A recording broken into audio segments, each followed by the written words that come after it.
Telugu Desam party కార్యకర్తలు అరాచక శక్తులుగా మారుతున్నారు. ఆంధ్రప్రదేశ్లోనే కాదు పక్క రాష్ట్రాలకు కూడా వెళ్లి రౌడీయిజం చేస్తున్నారు. తాజాగా స్టాండప్ కమెడియన్ శరత్ ఉదయ్పై బెంగళూరులో దాడికి ప్రయత్నించారు. ఇటీవల అనుదీప్ కటికలపై దాడి అరెస్టు వ్యవహారం మర్చిపోకముందే మరో స్టాండప్ కామెడియన్ శరత్ ఉదయ్ పైన రౌడీయిజం ప్రదర్శించడం చర్చనీయాంశంగా మారింది. టీడీపీ నాయకులు రోజురోజుకి మరింత బరితెగించేస్తున్నారు. అసలు తమను ఎవరూ ప్రశ్నించకూడదు, తమపై ఎవరూ జోకులు వేయకూడదు, చివరకు నవ్వకూడదు, నవ్వించకూడదు అన్న నియంతృత్వ పోకడలను అవలంబిస్తున్నారు. తమను ప్రశ్నించినా, తమను ఉద్దేశించి నవ్వినా సరే కొడతాం, దాడి చేస్తాం, పోలీసులతో కేసులు పెట్టించి జైల్లో వేయిస్తామన్న విపరీత పోకడలను ప్రదర్శిస్తున్నారు.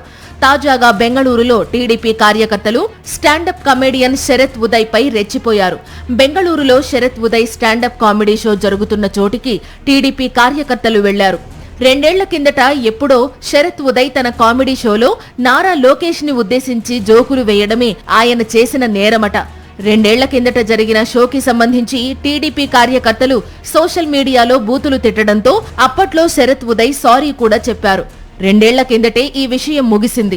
ఇప్పుడు అధికారంలో ఉన్నాం, మా నారా లోకేష్ మంత్రి కూడా అయ్యారని టీడీపీ కార్యకర్తలు కొత్తగా రెచ్చిపోవడం మొదలు పెట్టారు.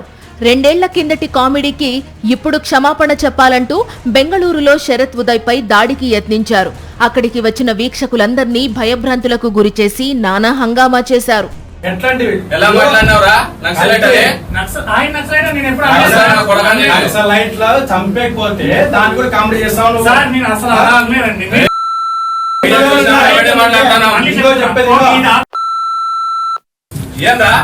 శరత్ ఉదయ్ చేత మళ్లీ బలవంతంగా సారీ చెప్పించారు.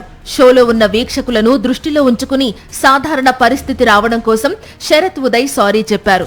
అయినా టీడీపీ కార్యకర్తలు ఆగలేదు. జై టీడీపీ అనాలంటూ పట్టుబట్టారు.